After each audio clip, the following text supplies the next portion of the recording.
Hey guys, how's it going? Greetings from Northern California. I'm here in Mendocino County beside a large lake, Lake Mendocino, doing a hike on an amazing day here. And so I just got back from a 6-month journey around the world in which I went to Thailand, Cambodia, Nepal, trekking in the Himalaya mountains, Greece, mountain biking on the Greek islands, the Netherlands, including Amsterdam, Portugal, and Spain. That was my 11th extended international trip in the past 26 years. What is a good question and a common one that people ask is, how the hell do I afford to travel so much? Do I have a trust fund? Do I have some sort of a secret source of money? Did I get some sort of big inheritance?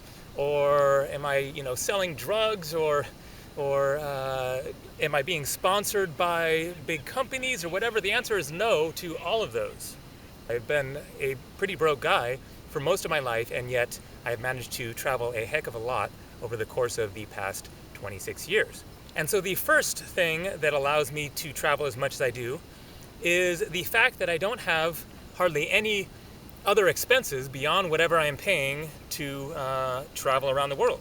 I don't have an apartment, a house, a mortgage. I do have a student loan payment. I have my cell phone payment, and then I have a storage space in Portland, Oregon. One important way that you can be able to travel longer is to figure out how you can cut your expenses down back home so that you have more money freed up to travel.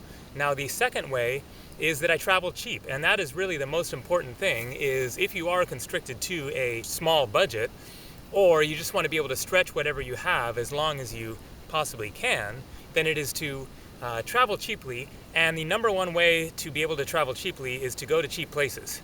So I mentioned that I've been to India 6 times. I went to India for the first time in 1999 and 2000. I spent 5 months there, and I forget exactly what my total amount of money that I had at the time was. I know that I got back with almost nothing left, but I believe that I managed to travel in India for those 5 months on about $8.50 a day, if I recall, somewhere around there. So that is extraordinarily cheap. Here, all you can get is like a hamburger or one meal for $8, and then your transportation and your accommodation and your other meals, and maybe you want to buy yourself some clothes, buy some gifts for friends or family, and mail them back home. All of that was included in my $8 a day trip to India. I bought gifts, I mailed a couple of packages home.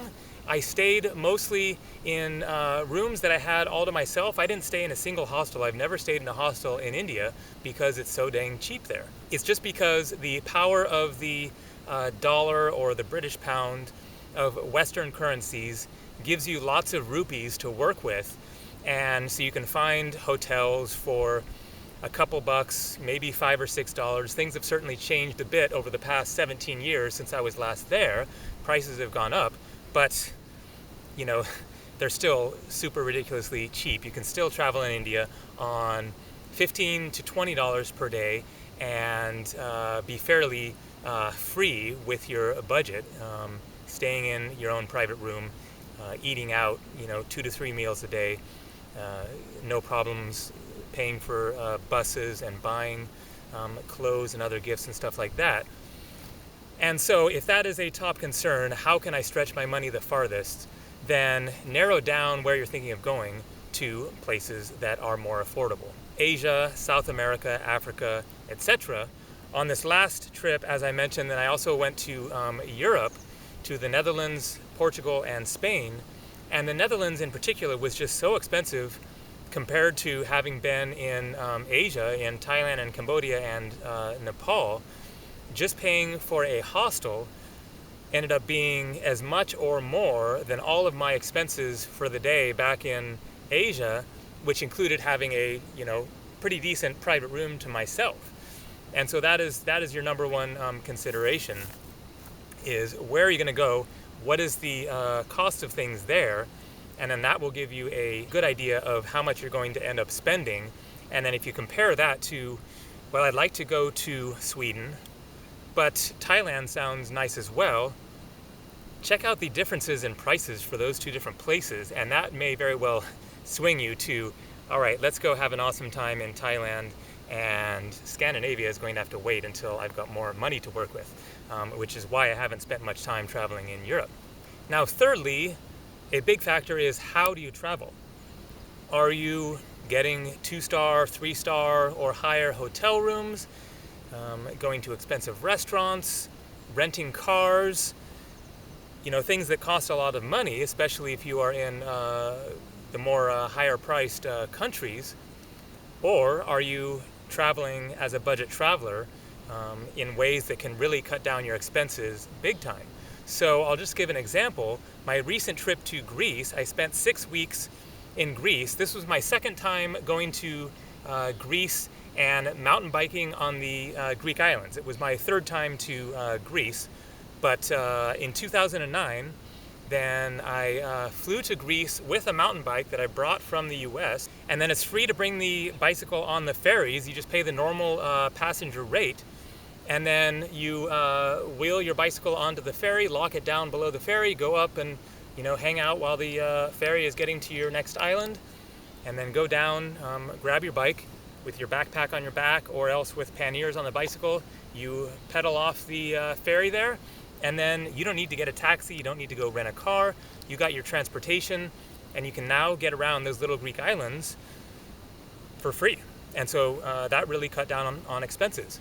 This last trip, I also bought a tent in Athens for just $20 and a camping mattress, and then I stayed in campgrounds, which are very cheap on the Greek islands. And so I actually managed to travel in Greece, both this time and the last time, for in the range of about $30 per day, which is about what I was spending in Nepal and Thailand, because I was doing it so stripped down. I was buying my own ingredients for breakfast, getting muesli and other stuff at the grocery store, and then camping and biking around.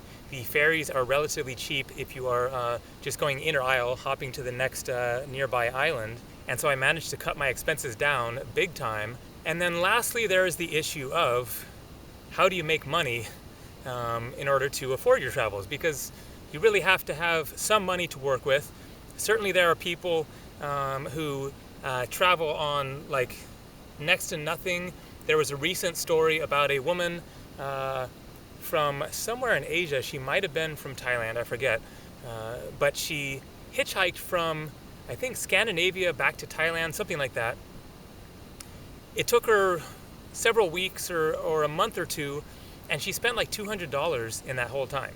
And so that is, of course, a super stripped down way to travel, hitchhiking and staying at people's homes that pick you up or that you meet along the way. But that isn't the sort of traveling that most people want to do. That isn't really what I'm into doing at this point, is going to that extreme. And so you are going to need some money in order to be able to travel.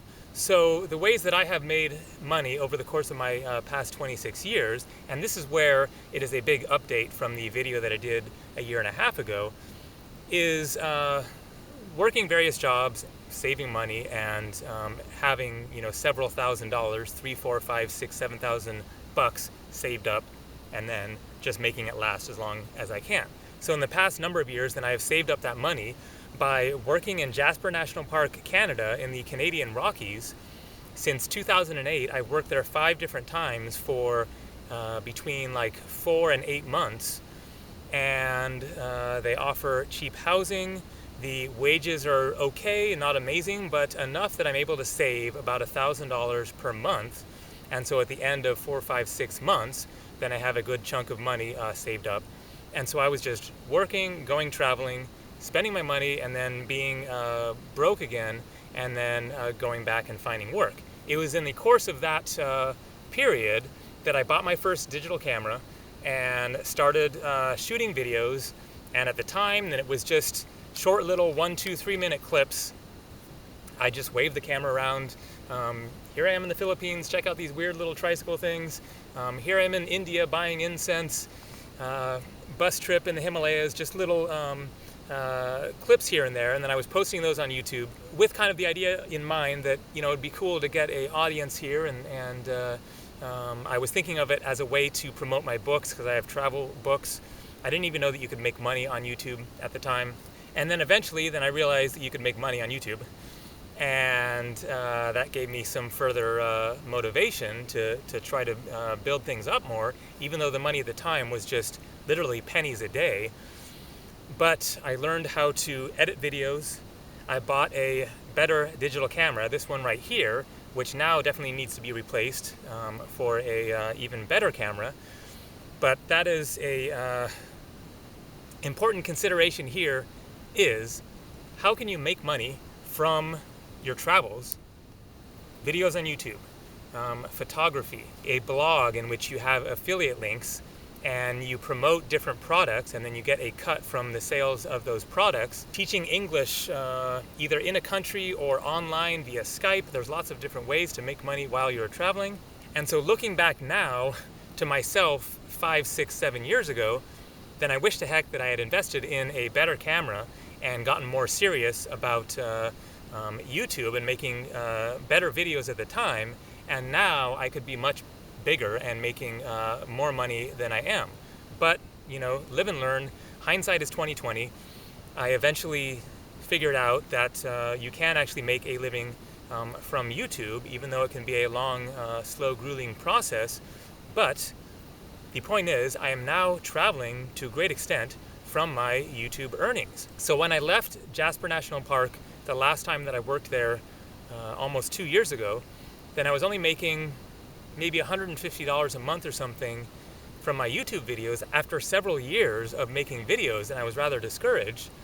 But I set out after finishing my work there with some savings in the bank and just decided I'm going to go at it, full bore and just post videos like crazy, try different things, see what works, etc. And over the course of the next year, then things improved considerably, and I went from making $150 a month at the beginning of 2015 to making maybe $600 a month by the end of 2015, and I am now making more than $1,000 a month just from my YouTube videos. I also have books for sale, as I mentioned. People pledge to donate on a monthly basis on Patreon. I get occasional donations through my YouTube channel here, and I am also selling travel insurance through an affiliate program in which I make a percentage of any sales that go through based on my link. And so all of those add up to making more than $1,000 a month online while I'm traveling, or if I'm working even, because it is all basically passive income in which the money keeps coming in regardless of whether I am currently working on projects and posting new videos, etc., or not, because it's all already set up. Most of my views and most of my YouTube income comes from the hundreds of videos that I have posted previously over the past number of years, which are now getting daily views from people searching for that place or recommended by YouTube, whatever. I have videos that I'm making as much as $50 a month from just one video, and then I have lots of other videos that are making, $30 a month, $20 a month, $10 a month, $5 a month, 50 cents a month, but it all adds up to that $1,000 a month or so, and those videos just keep on going, keep on getting views, and so I am just adding to that with the new content that I post and increasing my monthly earnings month over month. So that pretty much sums things up. I went from being a broke budget traveler, working funky jobs and just saving up money and then blowing my money on travel, to eventually making a living from traveling itself so that I can travel for free, and I am also creating a future for myself of building a business around my travels that has no limit to its potential. So there you go. I hope that gives you a good idea of how I afford to travel as much as I do, and how you as well can make use of these different tips and tricks for traveling cheaply and making money from your traveling experiences and apply that to your own life, because as I've illustrated here, I'm not a rich guy with a trust fund or stocks and bonds or gold or whatever, and just, you know, traveling because I have a lot of money to spend. So it's really something that anybody can do who has the time available and the inclination and the desire to make it happen. All right, thanks for watching. Happy trails.